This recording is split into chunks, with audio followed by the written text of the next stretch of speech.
आप सभी का संहिताज एकेडमी में स्वागत है। और जैसे कि आप देख पा रहे हैं कि आज हम न्यूट्रिशन इन प्लांट्स से रिलेटेड जितने भी टॉपिक्स हैं उनको डिस्कस करने वाले हैं। तो without wasting any time let's get started. तो सबसे पहले न्यूट्रिशन वर्ड का हमें पता होना चाहिए। न्यूट्रिशन क्या है actually? So it is the mode of taking food by an organism and its utilization by the body. Nutrition का मतलब क्या है कि हर एक ऑर्गेनिज्म, जो भी लिविंग ऑर्गेनिज्म है, उनको खाना तो खाना पड़ता है, वो चाहे किसी भी तरीके से खाए, ठीक है। सो खाना बॉडी के अंदर जाना, ठीक है, उसके बाद उसको डाइजेस्ट होने के बाद जो न्यूट्रिएंट्स होती है फूड में, उसका इस्तेमाल करके growth and development, repairing of tissues, इन सभी कामों में उसका यूटिलाइजेशन होना, इसी को हम न्यूट्रिशन कहते हैं। अब जो न्यूट्रिशन है, ये इसके मेन टू कैटेगरीज है। क्या कैटेगरीज है? मतलब mode of nutrition in plants दो तरह के होते हैं। पहला है ऑटोट्रॉपिक। ऑटोट्रॉपिक जो है, यहाँ पे हम दो वर्ड्स देख पाते हैं जिसका मतलब है, ऑटो का मीन्स है सेल्फ, ट्रोफोस का मीनिंग है nourishment. So autotrophic mode of nutrition में क्या होता है कि ऑर्गेनिज्म अपना खाना खुद ही बना सकता है using the simple raw material, simple substances से वो अपना खाना खुद बना ले सकता है। तो इसके एग्जाम्पल क्या है? जैसे कि ग्रीन प्लांट्स है या फिर एल्गी है। तो हेटेरोट्रॉपिक मोड ऑफ न्यूट्रिशन कैसे अलग है ऑटोट्रॉपिक मोड ऑफ न्यूट्रिशन से? सो हेटेरोट्रॉपिक न्यूट्रिशन या हेटेरोट्रॉपिक वर्ड आया है दो वर्ड के कॉम्बिनेशन से। हेटेरोस का मतलब है अदर, ट्रोफोस का मतलब है नरिशमेंट। मतलब यहाँ पर जो ऑर्गेनिजम्स है वो दूसरे प्लांट्स या फिर एनिमल्स पे डिपेंडेंट रहते हैं अपने खाने के लिए। तो इसका एग्जाम्पल क्या दिया हुआ है? जैसे कि आप देख पा रहे हैं, एनिमल्स है, ह्यूमंस भी है, ठीक है। अब आते हैं फोटोसिंथेसिस।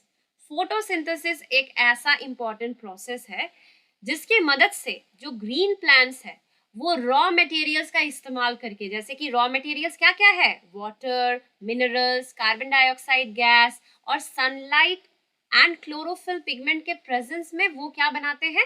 अपना खाना बनाते हैं। तो यहाँ पर देखिए, वाटर, मिनरल्स, कार्बन डाइऑक्साइड, ये तीनों जो रॉ मटेरियल्स है, ये सिंपल सब्सटेंसेस है। इन्हीं को वो कंबाइन करके अपना फूड बना रहे हैं। फूड क्या है प्लांट का? वो है ग्लूकोज। सो जैसे कि आप देख पा रहे हैं, यहाँ पर मैंने फोटोसिंथेसिस का कंप्लीट रिएक्शन दिया है। 6CO2 plus 6H2O in presence of sunlight and chlorophyll pigment produces the food which is glucose. Glucose खाना बनाता है और रिलीज करते हैं वो कौन सा गैस? वो है ऑक्सीजन। अब जो फोटोसिंथेसिस है, ये अगेन दो वर्ड मिलाकर बना है। फोटोस का मतलब है लाइट, सिंथेसिस का मतलब क्या है? To combine. तो अगर आप देखेंगे, यहाँ पर कार्बन डाइऑक्साइड गैस और वाटर कंबाइन करके फूड बना रहे हैं प्लांट्स के लिए, जो कि ग्लूकोज है। साथ ही साथ वो एक बहुत ही इंपॉर्टेंट गैस रिलीज कर रहे हैं जो कि ऑक्सीजन है। इस ऑक्सीजन के वजह से ही सभी लिविंग ऑर्गेनिज्म सरवाइव कर पाते हैं। ये बहुत ही वाइटल एक गैस है, ठीक है। तो रॉ मटेरियल्स ऑफ फोटोसिंथेसिस को यहाँ पर मैंने बड़े अच्छे से लिखा हुआ है कि कहाँ से हमको कौन कौन सी रॉ मटेरियल्स मिलती है। तो जैसे कि आप देख पा रहे हैं, हमको वाटर एंड मिनरल्स मिलता है सॉइल से, कार्बन डाइऑक्साइड गैस हमको एटमॉस्फेयर या फिर एयर से मिलता है, सोलर एनर्जी हमको सन से मिलती है, और जो क्लोरोफिल पिगमेंट है, जो कि एक ग्रीन पिगमेंट है जो प्लांट सेल्स में मौजूद रहता है, वो प्लांट सेल्स में इसकी लोकेशन है। ये क्लोरोप्लास्ट में ये क्लोरोफिल पिगमेंट पाई जाती है और इसका कलर क्या है? ग्रीन है, जिसके वजह से जो प्लांट्स और ट्रीज है जो कि फोटोसिंथेसिस प्रोसेस की मदद से अपना खाना बनाते हैं, वो भी हरे रंग के होते हैं, उनकी अपीयरेंस ग्रीन कलर की होती है। तो अगर आगे हम बढ़ेंगे तो यहाँ पर मैंने कुछ इंपॉर्टेंट पॉइंट्स लिखे हैं कि ड्यूरिंग फोटोसिंथेसिस सोलर एनर्जी मतलब सूरज से मिलने वाली जो एनर्जी है, solar energy from the sun is converted into chemical energy. So solar energy हमको सन से मिल रही है थ्रू सनलाइट, तो ये सोलर एनर्जी कन्वर्ट हो जाती है फोटोसिंथेसिस प्रोसेस में इनटू केमिकल एनर्जी। दूसरा इंपॉर्टेंट चीज जो है कि प्लांट के लिए खाना किस पार्ट में बनता है? वो है उसकी लीव्स। इसीलिए लीव्स को किचन ऑफ द प्लांट या फिर food factory of the plant भी कहा जाता है। तो अगर हम यहाँ पर थोड़ा सा फोकस करें तो मैंने यहाँ पर फोटोसिंथेसिस का एक माइंड मैप बनाया है। माइंड मैप मतलब क्या कि यहाँ पर फोटोसिंथेसिस से रिलेटेड सारे जो भी फैक्ट्स है वो मैंने यहाँ पर दिया हुआ है। तो जैसे कि पहला वाला अगर हम देखें कि फोटोसिंथेसिस जो वर्ड है वो दो वर्ड्स के कॉम्बिनेशन से बना है। Photos means light and synthesis means to combine. उसके बाद क्या है, it takes place in leaves and other green parts of a plant. So जो हरे हरे पार्ट्स होते हैं, लीव्स तो उसका मेन है पार्ट, ठीक है, किचन ऑफ द प्लांट या फिर food factory of the plant is leaves, but दूसरे हरे हरे जो पार्ट्स होते हैं वहां पर भी फूड बनता है। ओके फिर क्या होता है, ये जो फोटोसिंथेसिस है ये दिन के वक्त होता है, मतलब सनलाइट जरूरी है, लाइट के प्रेजेंस में ये प्रोसेस होती है। अब हम पढ़ेंगे कि एक्चुअली क्या क्या चाहिए। तो वाटर और मिनरल्स जो है वो लीव्स तक कौन पहुंचाता है, तो प्लांट्स की बॉडी में छोटे छोटे पाइप लाइक स्ट्रक्चर्स है, ठीक है। तो इन पाइप लाइक स्ट्रक्चर को जो कि वाटर और मिनरल्स सॉइल से लेकर लीव्स तक पहुंचाते हैं उनको कहा जाता है जाइलम, याद रखिएगा। और वाटर और मिनरल्स सॉइल से लेकर लीव्स तक कौन पहुंचाने में मदद करते हैं, रूट्स जो है वो वाटर एंड मिनरल्स सॉइल से अब्सॉर्ब करते हैं और फिर इनको ये जो पतली पतली पाइप लाइक स्ट्रक्चर है जिनका नाम हमने जाइलम यहाँ पर पढ़ा, उसके थ्रू वो लीव्स तक पहुंचती है। हो गया। अच्छा नेक्स्ट आते हैं कि जो कार्बन डाइऑक्साइड गैस की जरूरत है फोटोसिंथेसिस प्रोसेस में, so exchange of carbon dioxide and oxygen gas occurs through stomata. Stomata क्या है, पत्तियों के नीचे लोअर सरफेस में छोटे छोटे टाइनी होल्स होते हैं जिनको हम स्टोमाटा कहते हैं, और इसी के through carbon dioxide gas atmosphere से लीव्स के अंदर जाती है और फोटोसिंथेसिस प्रोसेस में जो ऑक्सीजन रिलीज होती है वो ऑक्सीजन बाहर भी स्टोमाटा के थ्रू ही आती है। तो यहाँ पर जैसे कि आप देख सकते हैं कि फोटोसिंथेसिस प्रोसेस में कार्बन डाइऑक्साइड गैस का इस्तेमाल होता है और ऑक्सीजन रिलीज होती है, मतलब फोटोसिंथेसिस प्रोसेस में ऑक्सीजन गैस बनने के बाद वो रिलीज होती है। ओके जो क्लोरोफिल पिगमेंट है उसका काम क्या है, ये हरे रंग का पिगमेंट है, ग्रीन पिगमेंट है, इसका काम है सोलर एनर्जी को ट्रैप करना, राइट। नेक्स्ट यहाँ पर बताया गया है कि फूड प्रिपेयर्ड इन लीव्स, अब लीव्स में तो खाना बनेगा फोटोसिंथेसिस प्रोसेस की मदद से, अब ये खाना different parts of the plant तक कौन पहुंचाता है, तो अगेन पाइप लाइक स्ट्रक्चर्स होती है उसके लिए जिसका नाम है फ्लोएम। फ्लोएम का काम है लीव्स में बने हुए फूड को प्लांट के डिफरेंट पार्ट्स तक पहुंचाना। सो जाइलम का काम क्या है, वो वाटर और मिनरल्स को सॉइल से लेकर लीव्स तक पहुंचाते हैं, और जो फ्लोएम है उसका काम क्या है, वो प्रिपेयर्ड फूड को लीव्स से लेकर डिफरेंट बॉडी पार्ट्स, मतलब जो प्लांट के पार्ट्स है उन तक पहुंचाता है। तो आई होप कि ये आपके लिए क्लियर हो चुका है। फोटोसिंथेसिस से रिलेटेड जो भी पॉइंट्स थे मैंने यहाँ पर माइंड मैप के फॉर्म में बताया गया है। नेक्स्ट आते हैं कि हमने ये जो स्टोमाटा पढ़ा वो एक्चुअली दिखता कैसा है, तो वो कुछ इस टाइप का दिखता है। इसमें ये जो बीच वाली पार्ट है जिसको मैंने एरो से दिखाया हुआ है, जिसको मैंने अभी शेड किया है, ये कहलाती है स्टोमाटल ओपनिंग। इसी के थ्रू क्या होता है, जो CO2 गैस है वो अंदर जाती है और जो ऑक्सीजन गैस फोटोसिंथेसिस प्रोसेस में बनती है वो रिलीज होती है। ओके और आप देख पा रहे हैं यहाँ पर किडनी शेपेड ये वाला जो पार्ट है, दो सेल्स है, इनको हम बोलते हैं गार्ड सेल्स। ओके अब आता है कि हम जानते हैं प्लांट्स जो फूड बनाती है वो तो ग्लूकोज है। अब जो एक्सेस फूड है, जो एक्सेस ग्लूकोज होता है, एक्सेस जो ग्लूकोज होता है वो स्टोर्ड रहता है प्लांट्स के डिफरेंट डिफरेंट पार्ट्स में in the form of starch. ठीक है अब हम इसी स्टार्च का टेस्ट करके बता सकते हैं कि किसी भी ग्रीन प्लांट में फोटोसिंथेसिस प्रोसेस हुई है या नहीं हुई है। अगर स्टार्च प्रेजेंट रहता है मतलब उस प्लांट में फोटोसिंथेसिस हुआ है, और अगर स्टार्च एब्सेंट होता है तो मतलब उस प्लांट में फोटोसिंथेसिस नहीं हुआ है। तो स्टार्च की प्रेजेंस को टेस्ट करने के लिए हम एक केमिकल का इस्तेमाल करते हैं, वो है आयोडीन सॉल्यूशन। सो उस टेस्ट को आयोडीन टेस्ट भी कहा जाता है। So iodine test is done to check the presence of starch, STARCH, starch. अगर आयोडीन के साथ स्टार्च रिएक्ट करके एक ब्लू ब्लैक कलर देता है तो वो कंफर्म कर देता है कि इस प्लांट में स्टार्च मौजूद है, और ये भी प्रूव करता है कि इस प्लांट में फोटोसिंथेसिस हुई है। सो अगेन मैं जल्दी से आपको ये एक्सप्लेन कर देती हूँ कि जो प्लांट्स फूड बनाते हैं वो ग्लूकोज है। अब जब एक्स्ट्रा खाना बन जाता है तो ये एक्सेस ग्लूकोज स्टार्च के फॉर्म में डिफरेंट बॉडी जो प्लांट के पार्ट्स है वहां पे स्टोर्ड रहते हैं। अब इसी स्टार्च के प्रेजेंस को हम टेस्ट करके बता सकते हैं कि प्लांट में फोटोसिंथेसिस हुई है कि नहीं हुई है। तो इसके लिए हमको आयोडीन सॉल्यूशन का इस्तेमाल करना होता है और इस टेस्ट का नाम है iodine test. Iodine solution starch के साथ रिएक्ट करके अगर ब्लू ब्लैक कलर देती है तो ये कंफर्म है कि यहाँ पर स्टार्च मौजूद है और इस प्लांट में फोटोसिंथेसिस हुई है। और अगर वो ब्लू ब्लैक कलर नहीं देगी मतलब इस प्लांट में स्टार्च मौजूद नहीं है, यानी कि फोटोसिंथेसिस प्रोसेस उस प्लांट में नहीं हुई है। तो ये तो गया कि हम जानते हैं कि कार्बोहाइड्रेट्स मतलब ग्लूकोज क्या है, एक तरीके का कार्बोहाइड्रेट है। तो प्लांट्स कार्बोहाइड्रेट के अलावा भी कुछ और चीजें बनाते हैं, जैसे कि वो क्या बना सकते हैं, वो प्रोटीन्स या फिर विटामिन भी बनाते हैं। ठीक है, तो फिर इसके लिए जो रॉ मटेरियल्स है वो उनको कहाँ से मिलता है। सो प्लांट्स क्या करते हैं, यहाँ पर कुछ स्पेशल बैक्टीरियाज होती है, उनकी हेल्प लेते हैं, जो कि गैसियस नाइट्रोजन यानी कि एटमॉस्फेयर में जो गैसियस फॉर्म में नाइट्रोजन गैस मौजूद है उसको कन्वर्ट कर देते हैं यूजेबल फॉर्म में और सॉइल में ला देते हैं। तो प्लांट्स इन बैक्टीरिया की हेल्प से नाइट्रोजनस कंपाउंड्स का इस्तेमाल करके प्रोटीन्स या विटामिन जैसे चीजों का भी सिंथेसिस कर सकते हैं।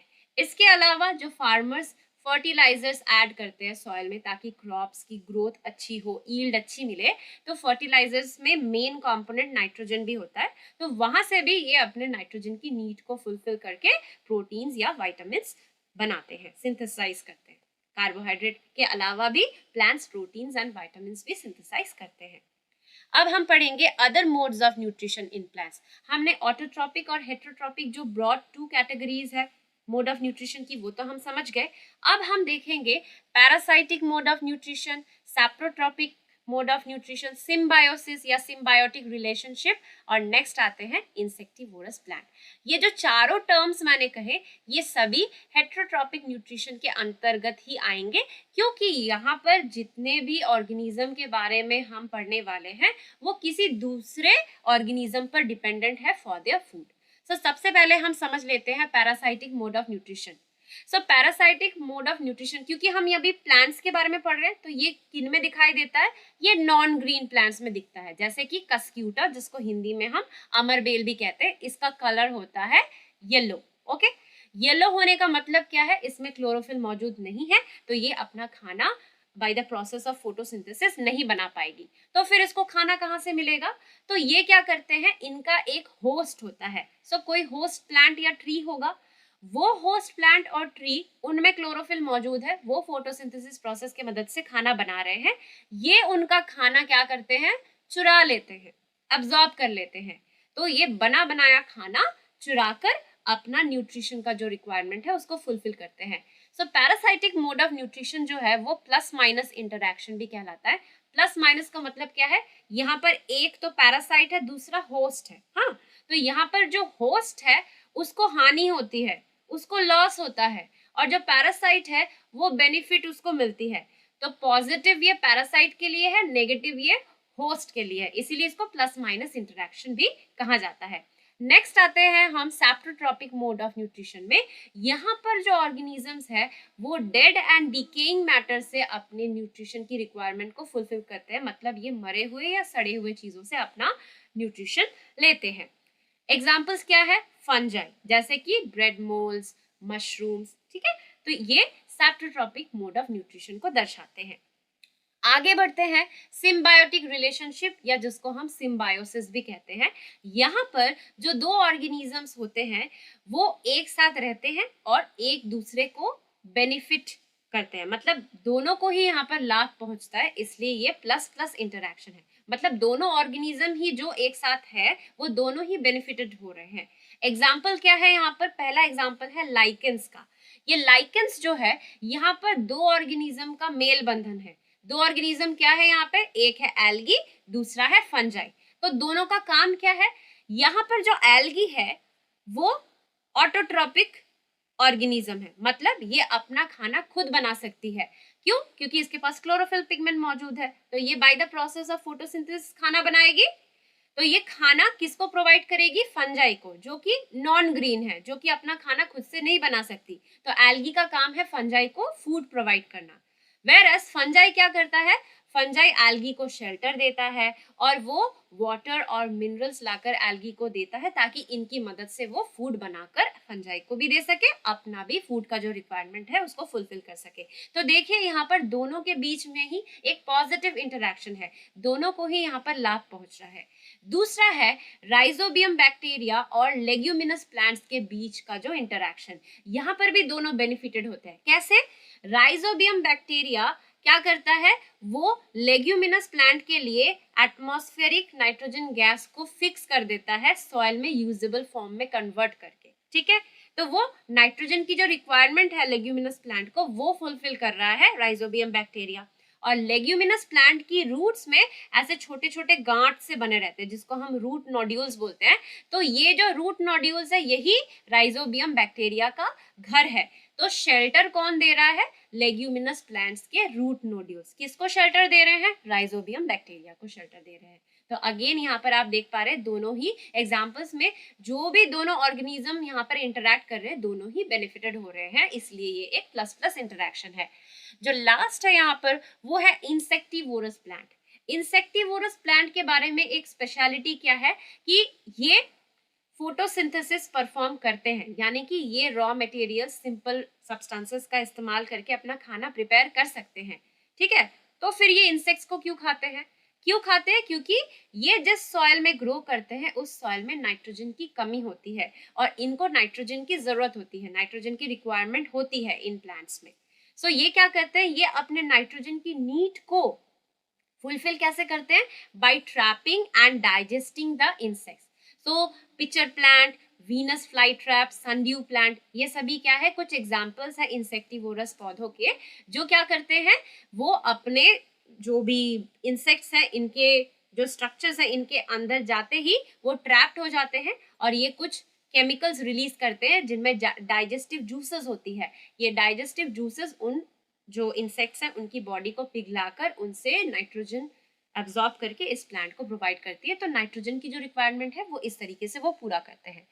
अब पिचर प्लांट के बारे में कुछ पॉइंट्स दी गई थी जो कि मैंने यहाँ पर अगेन माइंड मैप बनाकर दर्शाया हुआ है।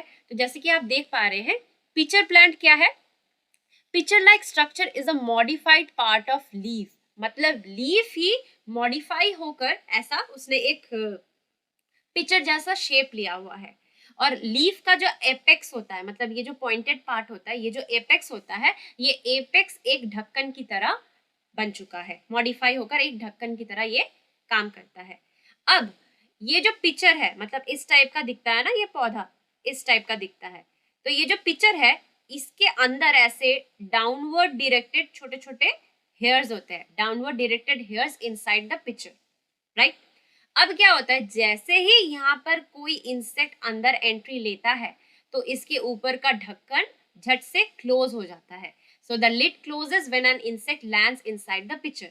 और क्योंकि ये डाउनवर्ड डायरेक्टेड हेयर्स मौजूद रहते हैं तो इंसेक्ट जब एक बार पिचर के अंदर गिर जाता है तो वो बाहर कितने भी निकलने की कोशिश करे उसको ये डाउनवर्ड डायरेक्टेड हेयर्स निकलने ही नहीं देते हैं। और यहाँ पर इस पिक्चर के अंदर डाइजेस्टिव जूस भी रिलीज होते रहता है, ठीक है, जो कि इंसेक्ट की बॉडी को पूरी तरीके से डाइजेस्ट करके पिघलाकर उससे सारी न्यूट्रिएंट्स एब्जॉर्ब कर लेती है। So the digestive juices inside the pitcher digest the insect. So इस तरीके से पिक्चर प्लांट क्या है, अपना नाइट्रोजन का जो रिक्वायरमेंट है उसको फुलफिल करता है। और क्योंकि ये इंसेक्ट्स को ट्रैप करके खा ही जाते हैं, ठीक है, डाइजेस्ट कर लेना मतलब खा ही जाना, ठीक है, चबाकर नहीं खाते हमारी तरह बट खा ही जा रहे हैं, तो इसीलिए इनको इंसेक्टिवोरस प्लांट कहते हैं, मतलब इंसेक्ट खाने वाला पौधा। अब यहाँ पर एक चीज जो हमको समझनी है कि हम जब भी सॉइल में क्रॉप्स ग्रो करते हैं तो क्या होता है, क्रॉप्स सॉइल में जो भी न्यूट्रिएंट्स होती है उसका इस्तेमाल कर लेती है। तो अब जब हम दूसरा क्रॉप्स नेक्स्ट सीजन में उगाने वाले होंगे तो सॉइल में तो न्यूट्रिएंट्स की कमी हो चुकी है, तो न्यूट्रिएंट्स की कमी को कैसे दोबारा से भरा जाए, उसको कैसे रिप्लेनिश किया जाए, तो यहाँ पर कुछ तरीके बताए गए हैं। सबसे पहला तरीका क्या है कि हम फर्टिलाइजर्स या फिर मैन्योर्स का इस्तेमाल करते हैं जिनमें भरपूर मात्रा में नाइट्रोजन, फास्फोरस और पोटेशियम ये मौजूद रहते हैं। सो हम फर्टिलाइजर्स या फिर मैन्योर्स अगर सॉइल में ऐड करेंगे तो जो भी न्यूट्रिएंट्स की कमी थी उसकी भरपाई हो जाएगी। दूसरा क्या है कि कुछ स्पेशल बैक्टीरिया होते हैं जैसे कि राइजोबियम बैक्टीरिया, ये क्या करते हैं, ये एटमॉस्फेरिक नाइट्रोजन यानी कि गैसियस नाइट्रोजन को ये फिक्स कर देते हैं, कन्वर्ट कर देते हैं गैसियस नाइट्रोजन को नाइट्रोजनस कंपाउंड्स में, और ये सॉइल में जब आ जाता है तो प्लांट्स इसका इस्तेमाल कर सकते हैं अपनी नाइट्रोजन की नीड को फुलफिल करने के लिए। तो ये जो राइजोबियम बैक्टीरिया है, इसका एक सिम्बायोटिक रिलेशनशिप है लेग्यूमिनस प्लांट के साथ, जो कि मैंने थोड़ी देर पहले ही आपको एक्सप्लेन किया है। लेग्यूमिनस प्लांट के कुछ एग्जाम्पल्स यहाँ पर दिए गए हैं, ग्राम, पीस, मूंग एंड बीन्स। सो इनके साथ इनके रूट नोड्यूल्स में ये राइजोबियम बैक्टीरिया रहते हैं। अब जो वेरी वेरी इंपॉर्टेंट चीज है यहाँ पर, ये आपको ध्यान में रखनी है कि दुनिया में हर एक ऑर्गेनिज्म डायरेक्टली और इनडायरेक्टली ग्रीन प्लांट्स पर डिपेंडेंट है। क्यों डिपेंडेंट है? क्योंकि all food chains start from green plants. कोई भी फूड चेन आप देख लीजिए, स्टार्ट उसका या उसकी शुरुआत ग्रीन प्लांट से ही होती है, जिस वजह से हम कहते हैं कि every living organism on earth depends on plants directly और इनडायरेक्टली। ये अगर हम समझना चाहे तो जैसे कि आप देख सकते हैं कि एक फूड चेन मैं आपको दिखाने की कोशिश करूंगी, दो दिखाऊंगी ताकि ये क्लियर हो जाए। सबसे पहले आता है ग्रास। ग्रास को खाया इंसेक्ट ने, इंसेक्ट को खाया फ्रॉग ने, फ्रॉग को खाया स्नेक ने। ठीक है, अब स्नेक ने डायरेक्टली ग्रास नहीं खाई, बट स्नेक की बॉडी में फ्रॉग को खाने के बाद जो भी न्यूट्रिएंट्स गए उसमें इंसेक्ट से मिलने वाली न्यूट्रिएंट्स मौजूद थी। इंसेक्ट ने किसको खाया था? ग्रास को खाया था, तो ग्रास की न्यूट्रिएंट्स भी मौजूद थी। तो स्नेक की बॉडी में जो फ्रॉग गया उसमें इंसेक्ट और ग्रास से मिले हुए न्यूट्रिएंट्स भी मौजूद थे। मतलब स्नेक तक ग्रास की न्यूट्रिएंट्स भी पहुंच रही है इनडायरेक्ट वे में। ओके, अब दूसरा मैं बता रही हूँ, ग्रास को किसने खाया? डियर ने खाया। डियर को किसने खाया? लायन ने खाया। सो डियर तो डायरेक्टली ग्रास को खाकर उसको प्लांट से न्यूट्रिएंट्स मिल रहा है, बट लायन को ये इनडायरेक्ट वे में मिल रहा है। किसके थ्रू मिल रहा है? ये जब डियर को खाएगा तो डियर की बॉडी में उसने जो ग्रास खा के जो भी न्यूट्रिएंट्स उसकी बॉडी में थे, जिसके वजह से उसका ग्रोथ और डेवलपमेंट हुआ, वो जब डियर को खा लेगा लायन, तो वो सारी न्यूट्रिएंट्स लायन की बॉडी में चली जाएगी। तो इनडायरेक्टली या डायरेक्टली हर लिविंग ऑर्गेनिज्म प्लांट्स पर, मतलब ग्रीन प्लांट्स पर डिपेंडेंट है। ये आपको ध्यान में रखना है। तो इसी के साथ हमारा सेशन यहीं पर खत्म होता है। नेक्स्ट सेशन में हम क्या करेंगे, न्यूट्रिशन इन प्लांट्स से रिलेटेड जितने भी प्रीवियस ईयर क्वेश्चंस हैं उनको सॉल्व करेंगे। अगर आपको मेरा एक्सप्लेनेशन, मेरे पढ़ाने का तरीका, मेरे वीडियोस पसंद आ रहे हैं तो प्लीज़ मेरे वीडियो को लाइक एंड शेयर कीजिए। मेरे चैनल सनीताज एकेडमी को सब्सक्राइब करना बिल्कुल ना भूलें, और जो बेल आइकन है उसको प्रेस करके रखें ताकि आपको मेरे जितने भी वीडियोस के अपडेट्स हैं टाइम टू टाइम मिलते रहे, आप कोई भी वीडियोस मिस ना करें। मिलते हैं ऐसी ही वीडियोस के साथ अपने नेक्स्ट सेशन में। Till then take care and bye bye.